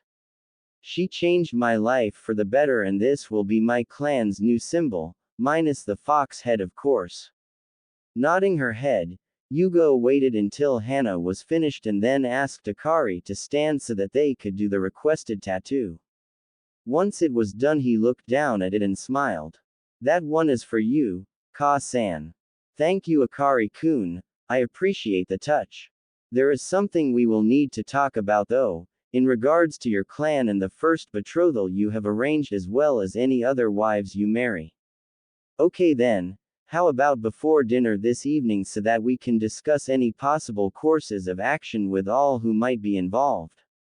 Once he had gotten the feeling that she agreed with his timing, he looked up at everyone there and grinned. "Well, this is another step towards my goal, Houji-san." Gently smiling at the young man, Hiruzen nodded. "Indeed it is, Akari-kun. Now then, I have a mission briefing for all of you in the morning, so be here at 8 and don't be late." Dismissed. Getting the attention of the 3 Anbu he needed to invite, he motioned for them to follow him. Once they had left the Hokage Tower, he led the way to one of the parks nearby. Once there, he threw down a disposable privacy seal that he had created and then handed each of them an invite. "The invite is to a family dinner at my home tonight. I know that we can't discuss certain aspects of our lives, not even with our closest of loved ones, but I kinda had a feeling that I would pass the test and figured that it would be a good reason to celebrate tonight, as a family, because some of you are family already to me, and a few of you will become family to me in time." Looking around at all 3 of them, Akari smiled as he saw them all nod. "Well then, let's get me kitted out with the Anbu gear I'm going to need, nay." Everyone simply smiled at the young man and then shunshined away.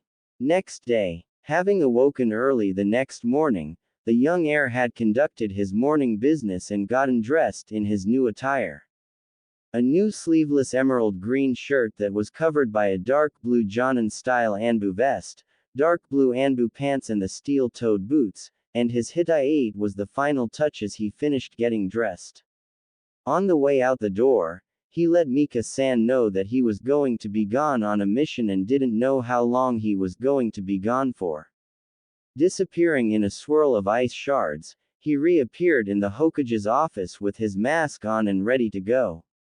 Seeing as he was the first one there, and that not even the Hokage was there yet, he covered himself in a genjutsu and hid his chakra levels and then waited for everyone else to get there.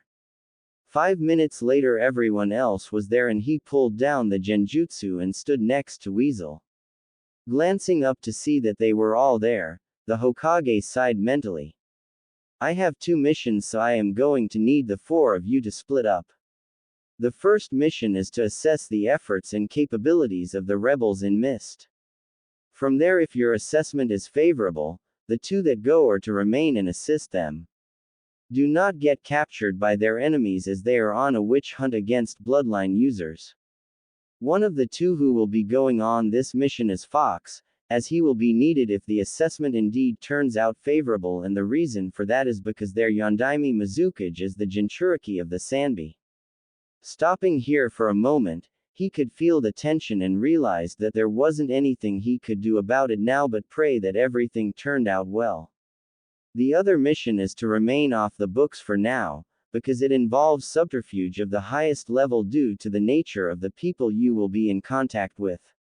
I need two of you to deliver a scroll to the Senin Jiraiya, and let him know that training mission or not, if he doesn't get back on the ball with his spy network, I will have him marked as a nukenin and put a kill on sight order out for him in the bingo books. If he argues with you or tries to blow you off, let him know that twice now in the last 6 months I have had to find out about some rather important events that could have had major ramifications from his spy network, and even then it was almost too late for us to do anything about it. Not to mention that they have told me that he has not been in contact with them for over a year. Giving himself a moment or two to calm down, he sighed and rubbed his temples with his fingers. My apologies, I do not mean to take these things out on you, but lately I find myself wondering what the hell I was thinking allowing those idiots to carry out their foolish plan. I want you to make your plans and depart no later than noon. Looking around for a moment, he located the 2 scrolls he was searching for and tossed them to Dog. The blue-edged scroll contains your contact location and passwords to meet up with your contact in the port city of Itazu no Odori. The green-edged scroll is the one that I need delivered to Jiraiya. Once you have taken care of that, then and only then will the 2 of you link up with the others who will be in Mizu no Kuni. Understood. 4 replies of, "Hi, Hokage-sama," were his answer, and he nodded. Good, then all I have to say is good luck and return safely. His only response was 4 nods, and then they vanished in various methods of shunshin. Once they were safely out of sight and hearing, he sagged back in his seat and tilted his head back. May Kami watch over and protect you all. Once they had reappeared at the Anbu training ground, Kakashi removed his mask and turned towards the others. After gazing at both Itachi and Yugo for a moment, he sighed and looked to Akari. I know that you have been in life and death situations before, Ototo. I want you to promise me something though. I need you to promise me that you will follow Itachi's instructions. You are important to me, and I am unsure of how long it will take us to locate our target and link back up with you. Taken aback for a moment, Akari nodded and sighed. You have my word that I will do my best to follow Itachi's instructions. Smiling at his younger brother, Kakashi sighed mentally, relieved at how easily that had gone over. Clipping his mask back into place, he straightened his shoulders and turned to Yugo. You're with me, Cat, Weasel and Fox. You are to head out to the contact's location and be there in 3 days. Good luck and be cautious. He then disappeared in a swirl of leaves along with Cat, leaving the other 2 to their own devices. Fox turned to Weasel and frowned even though he knew the other man couldn't see it. I need to stop by and see Suki-chan before we leave, just to let her know I'm going to be gone for a while. Nodding at the young man, he smirked at Akari, grateful for the mask that he wore so that he wouldn't be able to see it. Disappearing in 2 swirls of fire, the Anbu training grounds were soon left empty. 3 days later, once they had arrived near the outskirts of Itazu no Odori, they slowed down and, after ensuring that there was no one around them, removed their masks and used a henge to conceal their looks. Looking around as they walked around the town, they stopped by a dango stand to grab some food and continued on. About a half-hour later they found the inn that they were supposed to meet their contact at and headed inside. Once they had arranged for a room for the night, they then took a seat at a table where they could observe everything and everyone going by. After ordering a bottle of sake and some food, they sat there quietly conversing for a little over an hour before someone came in that caught Akari's eye.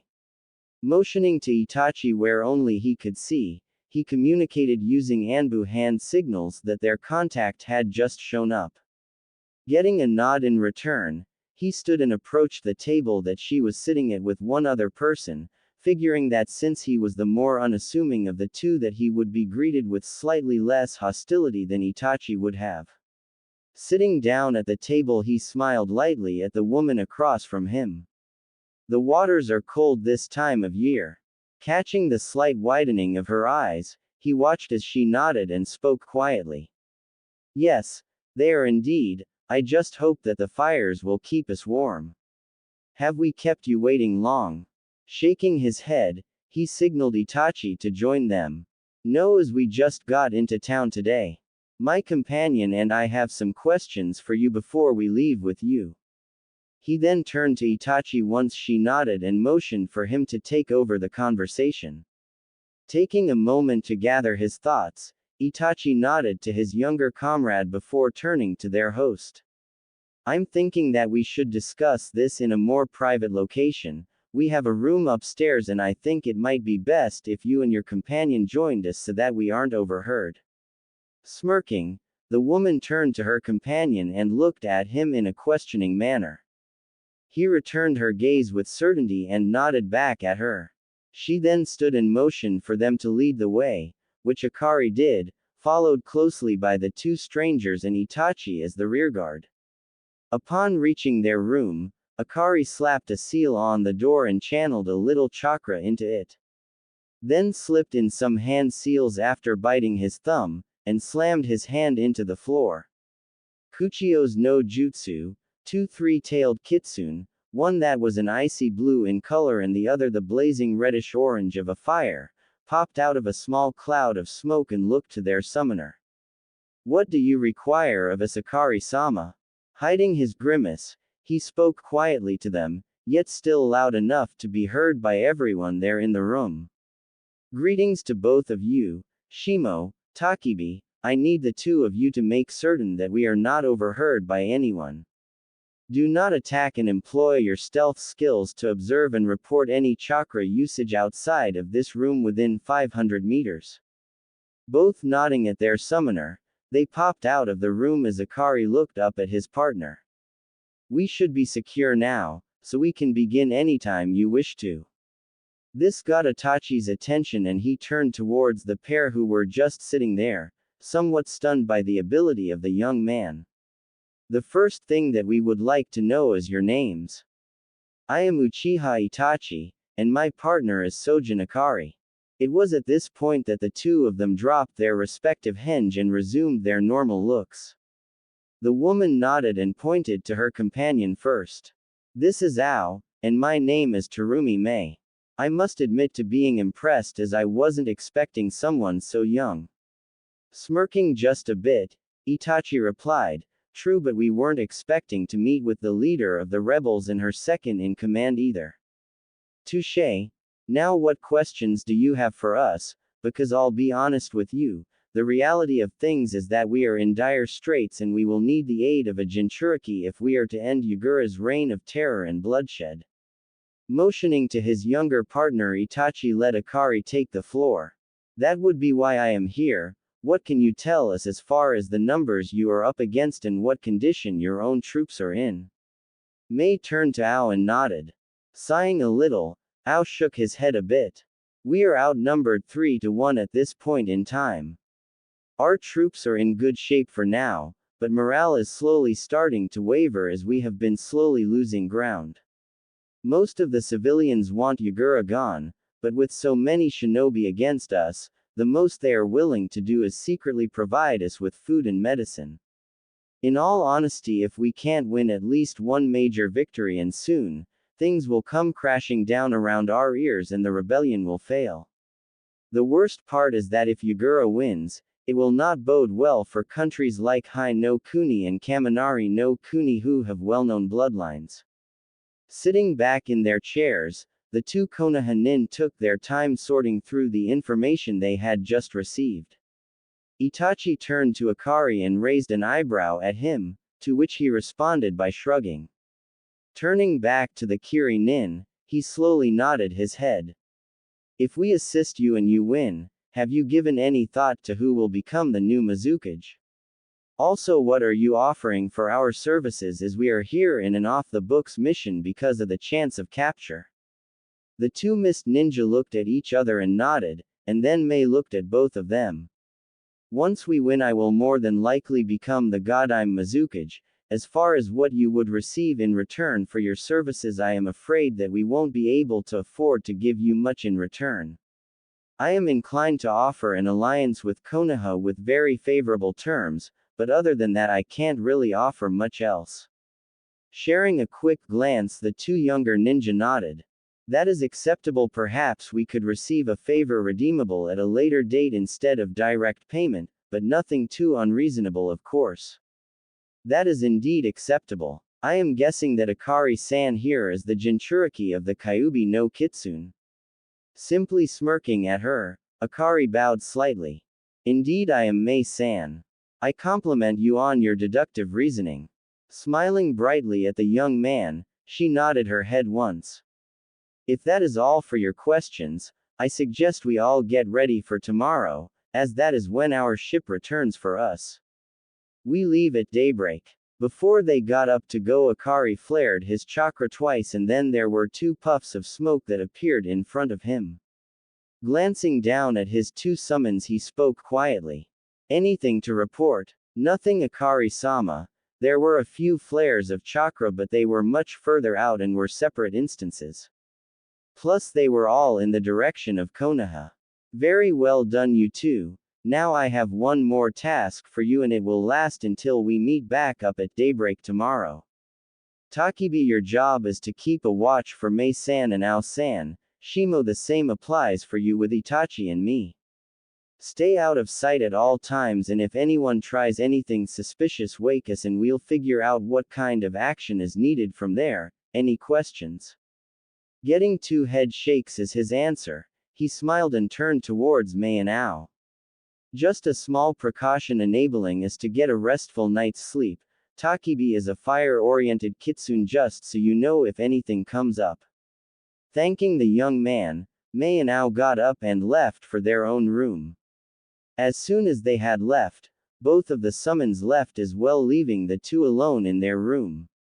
Lying back on his bed for a moment, Akari sighed. Turning his head to Itachi, he frowned. Do you think that we gave too much away at the moment? Itachi lay back on his own bed for a bit and thought about it. No, I don't feel like they are going to take advantage of us or anything like that. So I think that we did just fine with the level of information that we gained as well as gave away. Before we go to sleep tonight, we need to make sure we send a report to Kakashi. I will write it up if you will take care of summoning a fox to send it. Agreed. I am just a tad bit nervous though. I've fought bandits in Nukenon before, but in an actual battle or part of a civil war. I'm not scared so much as anxious, as I know that this will be on a far larger scale than anything I have ever been through before. Itachi turned to look at the young man that he regarded as part of his own family. I trust you to do what you feel is truly right. It isn't all that uncommon to feel that way. All it means is that you are human. What you need to worry about is when you feel nothing at all, for that is when you have truly lost all touch with humanity. Exhaling heavily, Akari turned to look at Itachi and smiled slightly. Thanks, Itachi, I appreciate that greatly. I suppose that we should get that report written up so Aniki can get it sent to the Hokage along with his own report. Closing his eyes for a moment, Akari thought back to the conversation he had had with his family the night before he had left. It had been extremely nerve-wracking as he wasn't too certain how well the topic would go over. It had involved what he and Miyuki-chan had discussed earlier that day. Flashback start. He had just gotten home and was putting the finishing touches on a few notes for a jutsu he was trying to finish, when he sighed and stretched out for a minute. Taking a gander at the clock, he saw that he had about an hour before anyone would start to show up, and he remembered what his Ka-san had asked of him. Wrapping up what he had been working on, he put the scroll into a seal that was tattooed on his wrist and sat on his bed. Relaxing, Akari quickly entered his mindscape and found Miyuki lying out in the sun in her kitsune form. Approaching her, he lay down with his head on her flank, just soaking in the closeness he felt. After a few minutes of this, He gently shook her awake and lay still while she woke up and shifted to her human form. In short order he was lying there with his head in her lap, and she had her hands running through his hair. Smiling up at her, he gently cleared his throat. What was that you wanted to talk with me about earlier, Ka-san? Returning his smile, she sighed softly as she looked off into the distance. I know how alone you have been most of your life, and I know that you desire a large and loving family. What would you say if I told you that there is a way for you to ensure not only your bloodline, but to ensure that your wives would live as long as you will, and also enjoy the slower aging effects that you will? As he considered the option, his eyes became rather unfocused, and thus he didn't notice as Miyuki laid a motherly kiss on his forehead. He was lost in thought about it for a few minutes and finally shook his head and refocused his eyes on her. What exactly does this entail? I'm sure that whatever the actual process is, it won't be painless. Shaking her head sadly, she frowned a bit. No, unfortunately. It is a rather simple process, and it involves you channeling my chakra into your partner after biting them. It won't leave a mark, but it requires physical contact for at least 8 hours after you channel enough of my chakra into them so that I can work through the required changes to their blood and body. I won't be changing as much, so they will still be related to their parents and not to you, but I would need to do it soon, at least in the case of Setsuki. Growing concerned, Akari looked up at her with a slight frown. I only have 2 questions, Ka-san. First is, when you say physical contact, what exactly do you mean? Second, just why would you need to do this sooner for Setsuki than you would need to for someone else? Miyuki chuckled at his questions. Your first question is rather easy to answer. All you would need to do is sleep next to each other, preferably holding each other close. The second one is a touch more complicated, as the reason for needing to do it sooner is because on the off chance that Setsuki actually activates her Sharingan, it would take far more of my chakra than would be safe for her to have in her system, and it would more than likely kill her. So if you think about it, not only does she gain all the benefits from your bloodline, but she also goes from maybe gaining her Sharingan, to definitely gaining the CG if we do this. He laid there stunned for a few minutes before snapping out of it. Looking up at her with gratitude, he sat up and tackled her in a hug, all the while mumbling his thanks to her for her kindness and care. She simply hugged him back, rocking him back and forth until it was nearly time to get ready to receive the guests for dinner that night. Flashback end. Akari smiled to himself as he remembered the reactions he had gotten from everyone who had participated in that particular conversation. He would admit to a certain level of nervousness since Setsuki was going to give him her answer once he got back from this mission. Hoping that she would say yes, he shook his head to clear it and sat up. You about done with that report, Itachi? Getting a nod from his older partner, he quickly ran through the process of summoning, and a one-tailed fox popped up. Greetings, Akari-sama. You have something for me to do. Picking up the small kitsune and scratching behind her ears, he chuckled as he spoke to her. Yes, Yuri-chan, I do indeed. Here in a few minutes, once my partner here is done, I need you to take the report that he is writing to Hitaki Kakashi. I want you to ensure that no one else but Azuki Yugo is around when you deliver it. Stealth is essential, so that's why I summoned you, because you are the sneakiest kitsune I know next to Miyuki-chan. Giggling softly, Yuri nodded and lay down in his lap, enjoying his attention for the moment. Itachi smiled slightly as he took in Akari leaning back against the wall with Yuri lying on his lap. It never ceased to amaze him how big a heart the young man had, especially with how badly he had been treated growing up. Clearing his throat to get Akari's attention, he watched as the young man's eyes snapped open. I'm ready to send the report, are you ready? Nodding his head, Akari leaned forward and stretched his hand out. Once he had the scroll in hand, he held it out for Yuri to grab hold of it. One last scratch of her ears and she was gone in a puff of smoke. Standing and stretching, the young man smiled at his sensei. I'm going to grab some food before turning in. Care to join me? Taking a moment to consider this, Itachi nodded. That and I would like to discuss a few different seals I have thinking about to see if they could be modified in different ways. Shrugging his shoulders as he led the way out of their room, Akari just smiled. I'm sure they could be, as Fuinjutsu is probably among the strongest and most flexible, if not the most versatile, of the ninja arts. Early next morning, having gotten used to a funky sleep schedule was a huge benefit for Akari, as he awoke in plenty of time to shower and was downstairs getting a large breakfast order placed by the time everyone else was there. Getting a couple of warmed chunks of raw liver, he greeted his summons. Ohio Shimo, Takibi. I trust that everything went well last night. Hi Akari-sama. There was only one isolated incident but we quickly managed to root it out before it became a problem. After hearing about the root possibly getting involved where they shouldn't be, Akari sighed mentally. Very well done you two, here is your reward for such good work. Holding out his hands, he allowed them each to eat the chunks of liver, channeled some water-natured chakra and washed his hands of the residue, and then scratched their ears a bit. One last thing you two, I need one of you to relay a message to your eldest sister. I need you to let her know that her services might very well be needed in the not-too-distant future.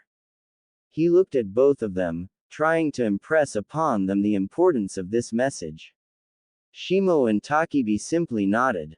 Hi Akari-sama. You do realize though that Shinibana-an is going to ask for you to start learning senjutsu soon if you do summon her here, right? Sighing aloud this time, he nodded. I know, and soon I won't be able to turn her offer down, but that is not an issue for the moment. Now go back home and ensure that she gets my message. They popped away, leaving everyone at the table staring at the young man. What? Was his response as he sat there blinking in confusion at everyone there. Itachi was the one who responded in humorous undertones. I believe that the cause for shock in this case is the fact that no one ever knew that any of the other summon families besides the toads and the snakes could teach the art of senjutsu to their summoner. He then looked to the other two that were there and received nods from the both of them. Mei cleared her throat and shook her head before speaking up as well. There's also the fact that you are quite possibly the youngest person I have ever heard of being able to summon, let alone being taught the sage arts. Her voice was soft and respectful as she spoke, somehow also filled with awe at the strength this young man possessed. Chuckling lightly, Akari simply nodded at them.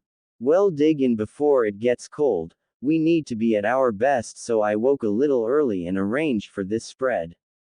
Throughout the meal everyone was discussing the upcoming trip and what they should expect from their hosts. They learned about how the seven swordsmen of Kiri had attempted a coup to try and overthrow Yagura and how the attempt had failed.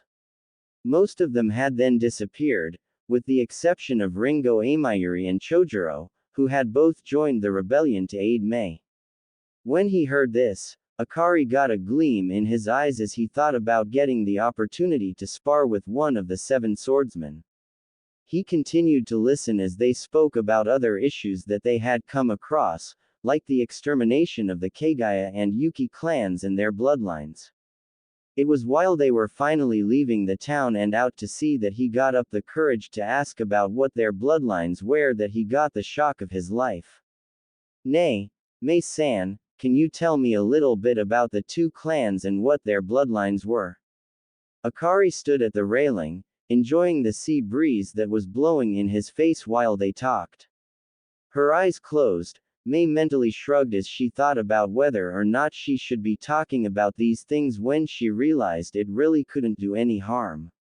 The Kagaya had the ability to call their bones out from their body in various ways, either as weapons or as ways of entrapping their foes. The Yuki clan was able to utilize one of the sub-elemental chakra as their bloodline, much like my own family. The Terumi clan has the ability to use both Uten and Futen sub-elements as part of our Kekkei Genkai. Here the young smiled as he thought about what her elemental affinities were. So you're very similar to me then. I was given a new bloodline by the Biju that I contain the ability to use the Shikuten and Hyouten sub-elements. He trailed off for a moment when he sensed that she was staring at him. Opening his eyes and looking at her face, Akari was surprised to see the look of shock on her face. What's wrong, Mei-san? Shaking her head, she turned her head to look back out to sea. The sub-element of the Yuki clan was Hyouten. Realizing that he might have brought up some bad memories, he sighed. Gomen Mei-san, as I did not mean to remind you of anything bad. Waving his concerns off for the moment, she turned back to him. You couldn't have known Akari-san. I will say this though, you will find it much easier to use your Hyouten abilities while in Mizu no Kuni, seeing as it will be easier for you to draw out water from the surrounding area to use in your jutsu. Taking a moment to consider this new revelation, Mei was struck by an idea. Say Akari-san, what would you say to receiving copies of any jutsu that they had, if we can find any of their scrolls? Growing wide-eyed for a moment, Akari stopped to think about it for a bit. Will this be in lieu of my receiving a favor for later? The red-haired woman immediately shook her head. No, this will be a bonus of sorts, as there is no guarantee of there even being anything of theirs still around. Bowing ever so slightly, Akari drew her attention back towards him. Even if we find nothing to help me, I will be honored to help in any way I can. Stunned for a few seconds, Mei turned to look at the young man. Why would you put yourself out there for us, even foregoing any type of payment? Standing up straight, he headed for where their quarters were on the ship. That's quite simple. Because it is the right thing to do.